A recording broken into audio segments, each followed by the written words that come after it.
Hey everyone, welcome to the third season and the third episode of CSM Secrets, where we are attempting a debate format where a person from a non-customer success background raises some genuine questions to customer success. Now, whom have we got on the other side? We've got Preeti Padmanabhan. She's a senior director of marketing at Freshworks, well known in the Bay Area for as a woman of influence in technology, and she's also known as an influencer and an investor. Preeti, welcome to the show. Thank you, Shubha. Thank you for having me. Yeah, sure. And representing and defending customer success is Jason Noble, joining us all the way from the United Kingdom. Jason has a unique feat of a hat tricker in being known as a customer success influencer, a podcaster, and he's been doing this for 3 years. And he's also the vice president of VinILink. Thank you, Jason, for joining us today. Hi there, guys. Really happy to be here. Excited about the conversation. Thank you. And to set off as on a good start, Preeti, I want to hand it over to you. Please shoot. Thank you, Shubha. So, Jason, it's a pleasure to talk to you here. And I'm looking forward to some collaborative conversation and maybe some constructive conversation on customer success with marketing. So customer success teams are investing heavily into customer advocacy tools and customer marketing. We see that even at Freshworks. I'd love to hear your perspective on some of the KPIs or metrics that customer success is coming up with to measure the success of such customer marketing activities. So it's a great question there. And I think if you look at what customer success is all about, I mean, it isn't about a team or a function. It's about delivering successful outcomes to our customers. So it's the whole principle of what we should be doing in a business, not just one team. And I think the key thing with marketing is marketing traditionally has been more focused on new business development. What a lot of organizations are missing still is investing in what I call customer marketing. So it's how do we market to our existing customers and how do we help our existing customers? And advocacy is a key thing there. You know, how do we get our customers to tell the market, to tell other people, to tell their friends, their family about the value and the outcomes they're getting from us and how it's making them successful? And it's a super critical part of what we want to do within marketing, within customer marketing. It's an interesting question about the KPIs, because I think there's a number of different things you can look at. You could track simply number of advocacy campaigns you do. You can track the success rate of those. So if you do an advocacy campaign, how successful is it? What's the reach like?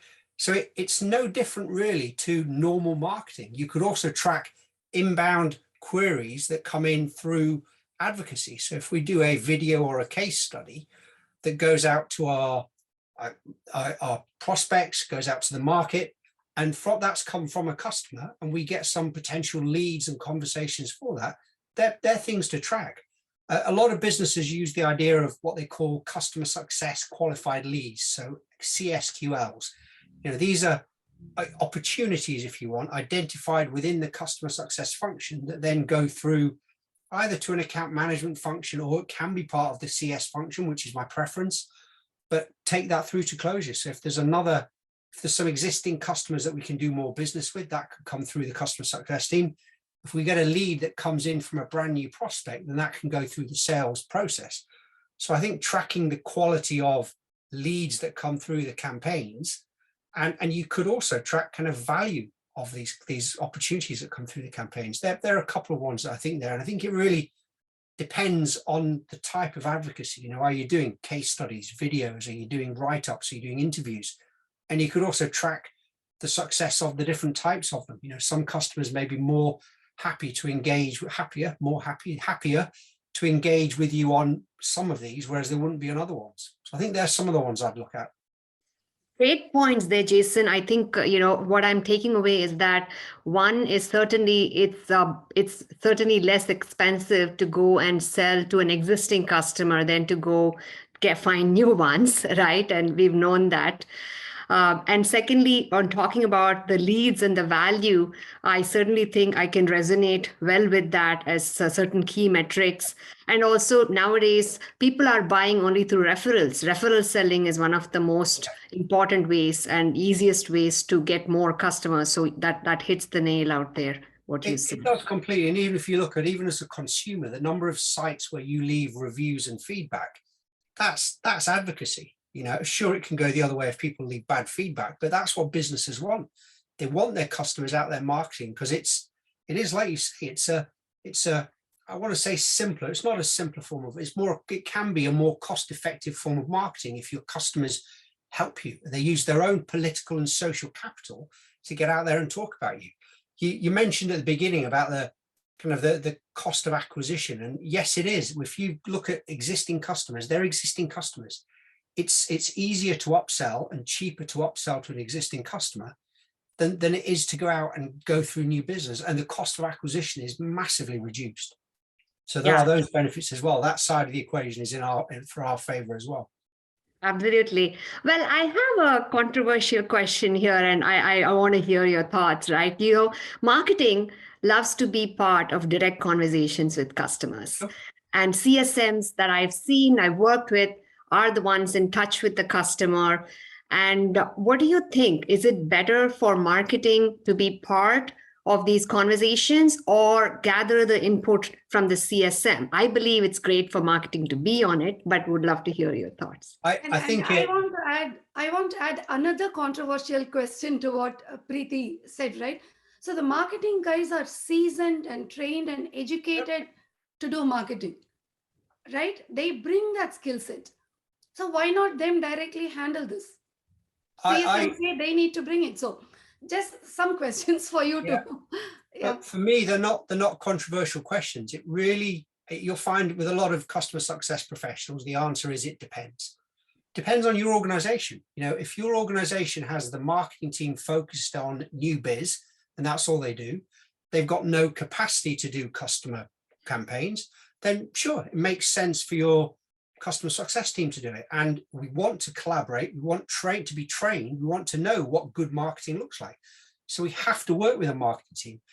If I'm an organization where I can invest more in my marketing team and I've got dedicated resources that can do customer marketing, absolutely. It really, there is no wrong or right. It really depends on your organization. Like you said, the marketing team are the ones that understand marketing. I'm not a marketing professional. And this is why the other key thing with customer success, particularly for customer success leaders, there's a big horizontal part to the role. We're there to collaborate with the other teams. I want to be coming to marketing and say, guys, what new products are coming out? What new services? Can we do a campaign for our existing customers? What have we done about interviews? How do you guys do it? What does best practice look like? And help us, help train the team. It's very similar on the sales side of it. You know, there are a lot of teams that bring in separate account managers to do renewals or upsell. I'd much prefer the model where my customer success team can do it, but they collaborate with the sales team. They get trained on negotiation skills by the sales team. So either model can work. So they're not controversial to me. Both models can work. They can both be really successful. If you ask what my preference is, I would prefer a model where marketing do the bulk of the work, but customer success can do the introduction. So we could do a call. I could jump on a call with you. We do the introductions. We run through the customer, what we're trying to do, and then I'll let you do your marketing magic. So it's us collaborating. What I really like to see is where teams start this collaborating. So the marketing team and customer success team and sales teams meet up once a week, once a month, really regularly to go through success stories, wins and losses, what's worked, what else is coming. And by collaborating and getting everybody to think about the customer, that's where the real magic happens. Certainly, we're here to make magic happen. I love the collaborative approach, Jason. Let's talk about customer loyalty programs. So does creating customer loyalty programs or providing free support hours for customers really helping? Like, what is your opinion on how much more marketing can help customer success grow the business? I think retain, right, Preeti? That's a great question. And also to help retain, because retention is the metric for customer success. right? One of the key metrics, absolutely. The big one in customer success is around net revenue retention. So how much are my customers growing? But I think when you look at loyalty, I'm a big fan of Net Promoter Score. And I think that really gives me a good measure of loyalty and customer sentiment. But I don't worry just about the score. It's the feelings, conversations behind it. Why did someone leave that score? And like you say, you could incentivize customers to be loyal. I mean, whether you'd offer free support hours, I mean, that may be part of your negotiation to get a renewal, and that may count for loyalty. But that if I'm delivering value for my customers, why would I have to discount the product? If the product's delivering the value the customers want, if support is providing the services they want, if it's fixing the problems, the price conversation and having to offer free support comes away from it. If I'm delivering the value and the customer is getting the outcomes they want from me, they'll renew. Of course they'll renew. They'll stay loyal to me as long as we're delivering that value. That is the critical thing. So the moment when you start having to discount things and throw in free things, you've got to look at, why are we having to do this? What have we missed? Have we missed the price point completely to start with? What's changed in the customer situation? So I wouldn't discount and have a loyalty program where I'm rewarding loyalty with free things necessarily. I get my customers to come and speak at our events. I get them to write case studies, get them to come to company events. That's rewarding loyalty. It's getting them to showcase what they're doing. I don't like the idea of free support. If there's a value with why we're doing free support, why do I have to discount it, provide it free? It's a very different question.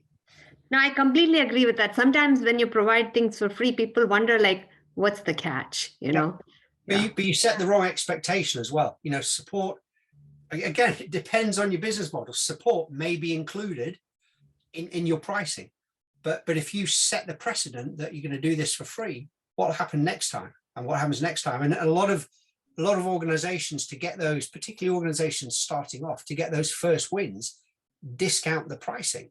So when you come through to renewal, the customer's like, well, I had a discount to start with, can't I get that discount again? So you've just got to be very conscious of it. And you should, if you're delivering the right thing, if you're confident in your product and your product solves a problem for the customer, delivers value for them, that's the key thing for them. If you're doing the right things, the pricing thing, yes, it comes into it, but it's not as important. So I think it is not really about pricing, but it is more like, the application of loyalty programs. Preeti, what I have heard is, it's not really to do with the pricing or, giving discounts, but it is more like, incentivizing the customer for giving you more and more business, right? Like, you were at level 1, you became a gold customer, then you move to a platinum customer. You're giving me a huge incremental business, in which case I want to incentivize you more, right? By creating some incentivization programs, such as, doing value additions for you. One of that could be free support hours. The other thing could be free consulting hours, right? Those are the kind of things without actually touching the price point of the product. This is what you are touching the price though. You are touching the price because you're giving it for free. Why do you need to do that? If the customer goes from one tier to another tier and they're paying more because they're getting more value, why do you need, they're going up in tiers because they're getting more value from you. Exactly, getting more right? services. So you're not really touching the license price of the product, right? That remains the same. But we as in our thing, we practice, a certain free. It's not like forever free, right? Like we are completely discounting. There are some special hours or support hours which we go live, where anyone from the field or their L1, L2 support team are free to come and discuss with us, right? And we're not charged for it. Just package those in as part of the platinum tier. That's a standard service. Why do you need to do it for free? If it's doing the right thing. A couple of things. It doesn't hurt our P&L. That is number one. The second one is that, we feel some kind of a rewarding, a kind of a giving back kind of a thing has encouraged the loop to do more. So I give, like, say what, point X of my support revenue away, but in return, I'm able to really push the customer from platinum to even higher, You know what I But mean?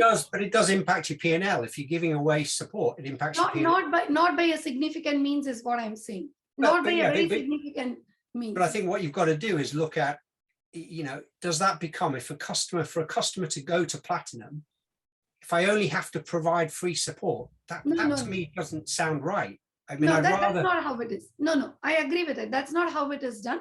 So as you go above, you choose to go above, and in return, we give you these perks or benefits or give backs or rewards. See, it is well proven to work in the B2C market. We are floating some of these things in the B2B. The gamification, like rewards, recognitions, those kind of things. Yeah, I get it, and it can work. I mean, gamification can work, but I don't. You've got to be very conscious about what you're doing. I wouldn't look at free consultancy and free support. I mean, for me, they're part of the value I'm providing.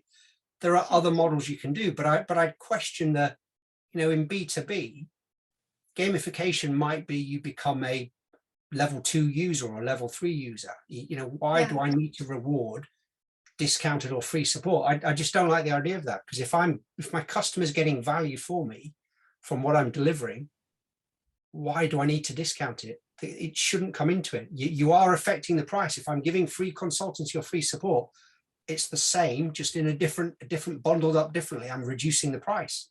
No, I think we can share some models with you where the hit on the price is not so deep, right? Because we can discuss this. Sure, but it's still an impact on price. That's my point. You're still impacting it.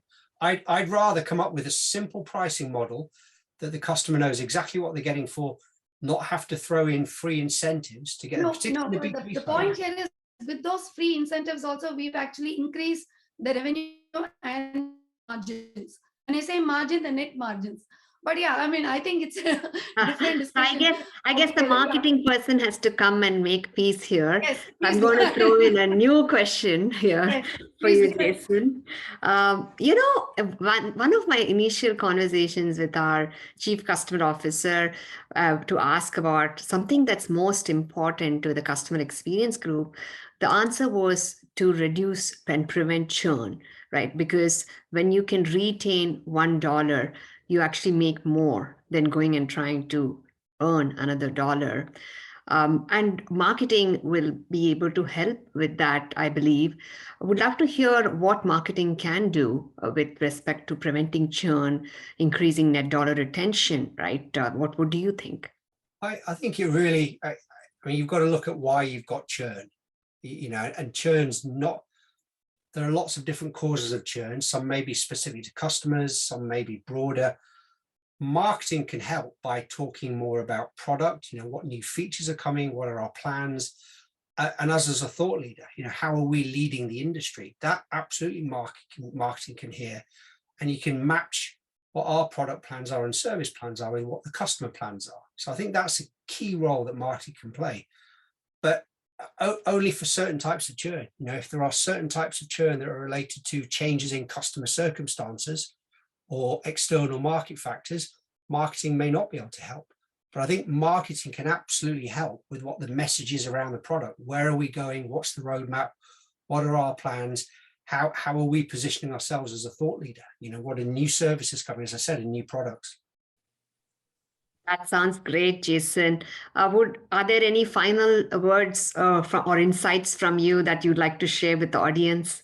I think the key thing is, and I love this conversation, the key thing is that there is, as I said, the collaboration with marketing and CS and sales is critical to the success of our customers, and try to not think about it as separate teams, all work together. The conversation about incentivization, there are some ideas, but I go back, you don't have to devalue your product. If we're giving what the customer wants at that right price level, that's the value they need. You don't have to resort to devaluing the product. There may be something that there's a better thing to incentivize individuals, get our customers to come and speak at a keynote panel with us, or come at one of our away days or something. That I think can add real value for them. So Preeti, what are your final thoughts? Do you see a value in working closely with customer success team? Has it helped you improve your overall marketing strategy and overall the business of your company? Does it? What are your thoughts? Absolutely. I think a lot of things Jason shared earlier, I could really resonate with because we work very closely with the customer success in getting some really good customer stories.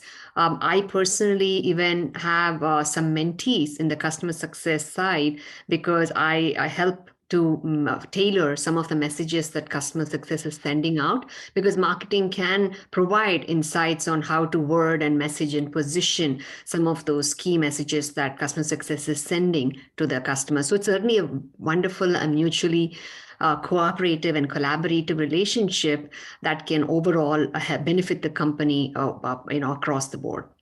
I Okay. love that. And that, like you say, the Yeah, I love the messaging, part where you're having mentees in CS team, right? it's brilliant because Wonderful. that messaging, this is what marketing, you're skilled at this. This is what you guys do. Help us. We're all there to help the customers. I Yeah. love that. Yeah. That's real collaboration. Great point, Preeti. So the net verdict, I mean, the two teams need to collaborate, learn Yep. the best practices, Absolutely. have cross mentoring and really do well for the overall good of the company, right? That was this conversation about. Thank you so much once again, and see you all soon in some other event. Thank you. Thank you very much. Bye. Bye.